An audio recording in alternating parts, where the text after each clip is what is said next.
मोदी सरकार ने कल लोकसभा और राज्यसभा में एक ऐसा बिल पारित कर दिया है जिसके अंतर्गत अब आपका वोटिंग आई कार्ड आपके आधार कार्ड के साथ जुड़ जाएगा। आप में से कई लोग कहेंगे कि भाई इसमें क्या प्रॉब्लम है। बिल्कुल सही कहा आपने। जो लोग इसकी गंभीरता को नहीं समझेंगे वो लोग यही कहेंगे इसमें क्या प्रॉब्लम है। मगर आपको यह समझना पड़ेगा दोस्तों कि आपके आधार कार्ड के अंदर क्या क्या जानकारियां हैं। आपके आधार कार्ड के अंदर आपकी जिंदगी की तमाम जानकारियां हैं। आपका एड्रेस, आप कहां रहते हैं, आपका फोन नंबर भी, और चूंकि आपका फोन नंबर आपके सोशल मीडिया अकाउंट से जुड़ा हुआ है, लिहाजा उसके जरिए सोशल मीडिया पर आपकी क्या राय है, आप क्या बातें करते हैं, आपकी क्या राजनीतिक विचारधारा है, वो चुनाव आयोग के पास होगी।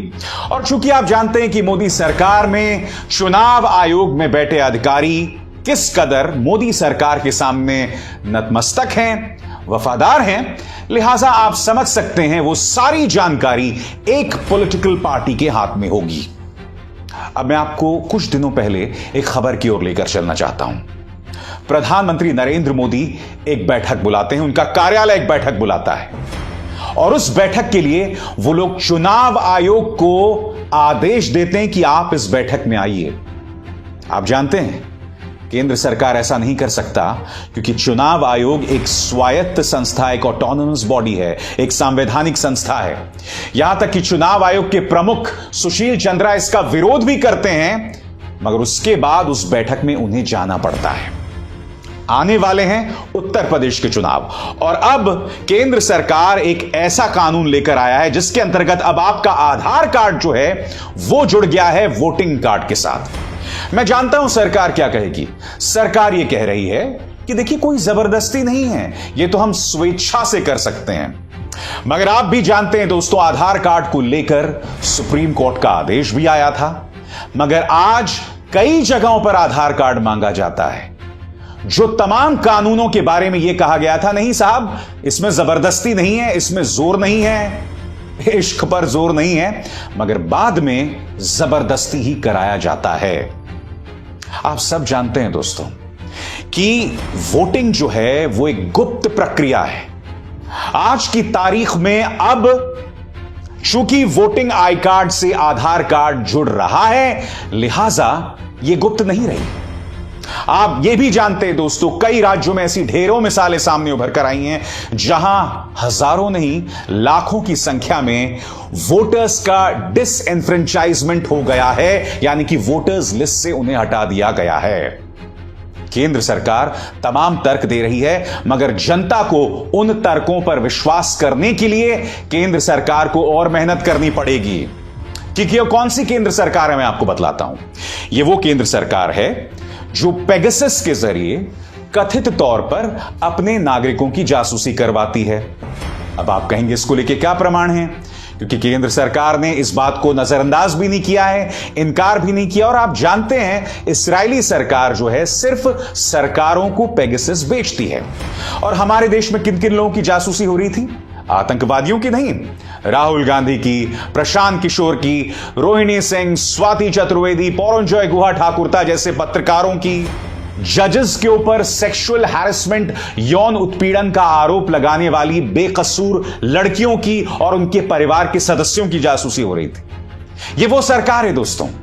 तो मैं आपसे सीधा सवाल करना चाहता हूं, जब यह सरकार यह कह रही है कि साहब इससे आपके अधिकारों का कोई हनन नहीं होगा, तो क्या हम इस सरकार पर विश्वास कर सकते हैं? सबसे पहले मैं आपको बतलाना चाहूंगा कि केंद्र सरकार में मंत्री किरण रिजिजू जो कि लॉ मिनिस्टर भी हैं, वो अपनी बात किस तरह से रख रहे हैं और इस तर्क में ढेरों दिक्कतें हैं। हम लोग सब चाहते हैं कि देश में जो इलेक्टोरल रोल है, सूची है, चुनाव सूची है, वो अच्छा हो, सही हो, जेन्युइन हो, ये सब चाहते हैं।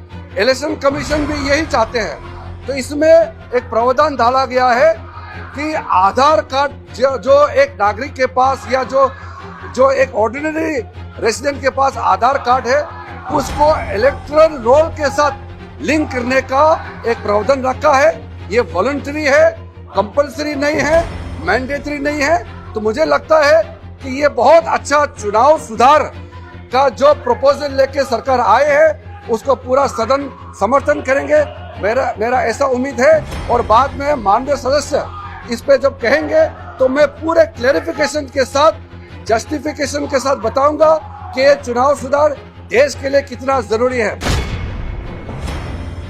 मैं फिर दोहराना चाहता हूं दोस्तों, पूरी की पूरी जो वोटिंग प्रक्रिया है वो गुप्त प्रक्रिया है। आप उसे नहीं जोड़ सकते हैं किसी के आधार कार्ड के साथ, जिसके अंदर आपकी फोन की जानकारी होती है, आपका एड्रेस होता है, और यही नहीं, उसके जरिए आप सोशल मीडिया पर क्या कहते हैं, आपकी क्या जानकारी है, वो सब भी है।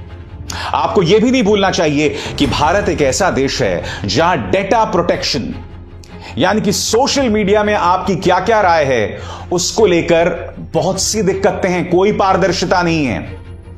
ऐसे में क्या हम सरकार पर भरोसा कर सकते हैं इस कानून के साथ जो वो लेकर आए हैं? क्या कह रहे हैं कांग्रेस के नेता शशि थरूर, आइए सुनते हैं। I will not take up the time of the House by repeating the excellent arguments already made, but I will add one more argument, sir.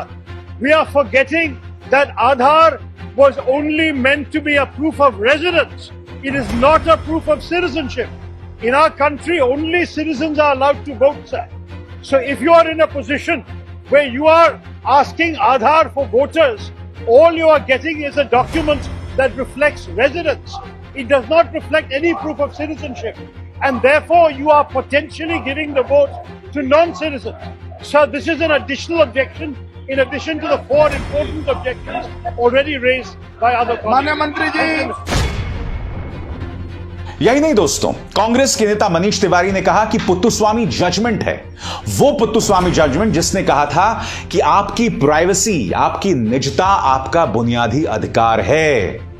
सरकार का ये कदम उसका उल्लंघन कर रहा है। क्या कह रहे हैं मनीष तिवारी, सुनिए। Mr. Chairperson, sir, the Aadhaar Act does not allow for the linking of the Aadhaar number to the electoral roll. The Aadhaar Act is very explicit.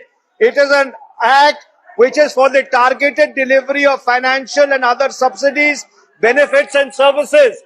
Voting is a legal right. चुनाव में vote देना एक legal अधिकार है, और इसलिए ये जो आधार एक्ट है इसके लेजिस्लेटिव कॉम्पिटेंस के बियॉन्ड है। इसलिए हम इस विधेयक की इंट्रोडक्शन का विरोध करते हैं और मंत्री जी से ये दरखास्त करते हैं कि इस बिल को वापस लिया जाना चाहिए, because it is beyond the legislative competence of the government to interfere. और सिर्फ कांग्रेस के मनीष तिवारी ही नहीं, शिवसेना की प्रियंका चतुर्वेदी ने इस मुद्दे पर करारा हमला बोला है। उनका ट्वीट आपके सामने, और मैं प्रियंका चतुर्वेदी का नाम यहां इसलिए पढ़ रहा हूं क्योंकि आप जानते हैं प्रियंका चतुर्वेदी उन 12 सांसदों में शामिल हैं जिन्हें राज्यसभा के इस सत्र से निलंबित कर दिया गया। यानी कि आज राज्यसभा में जब वोटिंग हुई तब 12 सांसद जो हैं वो अपनी राय व्यक्त नहीं कर पाए। क्या कह रही हैं प्रियंका चतुर्वेदी आपके स्क्रीन पर? 26 मिनट के अंदर इन्होंने एक इलेक्शन लॉ को लोकसभा में पारित कर दिया, जिसके अंतर्गत अब आपको आधार कार्ड को वोटर आईडी के साथ जोड़ना पड़ेगा। आधार कार्ड के अंदर यानी कि आधार डेटा में आपका एड्रेस है, मोबाइल नंबर्स है और साथ ही आपके फाइनेंशियल डिटेल्स हैं। इसके जरिए सोशल मीडिया पर आपके क्या विचार हैं सरकार यह पता कर सकती है। और यही नहीं, जो लोग इस सरकार का विरोध कर रहे हैं उनसे वोटिंग का अधिकार भी छीन सकते हैं, यह आरोप लगा रही हैं शिवसेना की सांसद प्रियंका चतुर्वेदी।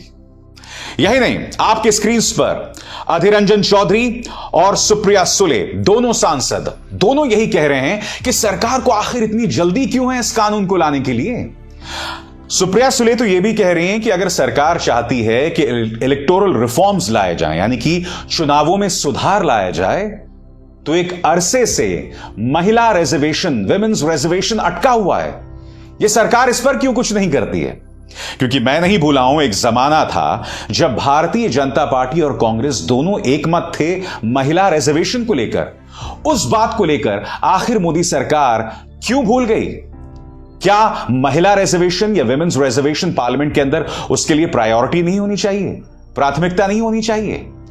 ऐसे में वो ऐसा बिल क्यों ला रही है जिसको लेकर इतने सारे सवाल हैं? और आप जानते हैं दोस्तों, सबसे दिक्कत की बात क्या है? कल इन्होंने महज 26 मिनट में, सही सुना आपने, महज 26 मिनट में लोकसभा में यह बिल पारित कर दिया। बात वहां नहीं रुकी, आज राज्यसभा में भी यह बिल आया, चर्चा जरूर हुई और यह भी मांग की गई कि आप इसे सेलेक्ट कमेटी को भेजें ताकि इस पर फिर से विचार हो। मगर उपसभापति हरवंश जी ये कह रहे थे कि सांसद जो हैं वो प्रदर्शन कर रहे हैं, वेल ऑफ द हाउस में हैं, लिहाजा हम इस पर डिवीजन ऑफ वोट्स नहीं कर सकते हैं। यानी कि आज राज्यसभा में भी यह बिल पारित हुआ बगैर मतों के विभाजन के, बगैर डिवीजन ऑफ वोट्स के, सिर्फ